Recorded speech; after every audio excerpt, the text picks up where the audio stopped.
Daily நிகழக்கூடிய ஒரு நிகழ்வு. தூக்கம் எப்படி நடக்குது இதை மட்டும் நீ கண்டுபிடிச்சு. எல்லா சித்தர்களும் அதான் சொல்றாங்க, தூக்கம் எப்படி நடக்குதுன்னு ஒருத்தன் கண்டுபிடிச்சிட்டான் அப்படின்னா அவன் ஞானின்ட்டான். ஆமா, எப்படி நடக்குது தூக்கம்? நம்ம எல்லாரும் தூங்குறோம்ல, எப்படி நடக்குது சொல்லுங்க அப்படின்றீங்க. படுத்தோம், கண்ணை மூடணும், தூக்கம் வருதுன்றீங்க. நான் கேட்கிறேன், யாராவது படுத்த உடனே இப்ப ஒருத்தர் இங்க கூப்பிட்டு படுக்க சொல்றேன், கண்ணை மூட சொல்றேன், தூங்கிடுவாரான்னு பாப்போமா?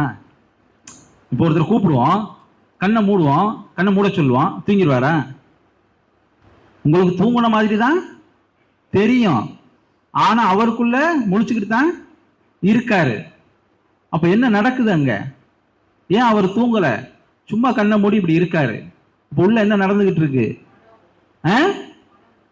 மனம் ஓடிக்கிட்டு இருக்கு. கரெக்டா சொன்னாங்க அந்த அம்மா, மனம் ஓடிக்கிட்டு இருக்கு. நீங்க முழிச்சிருந்தீங்கன்னா எப்ப தூங்க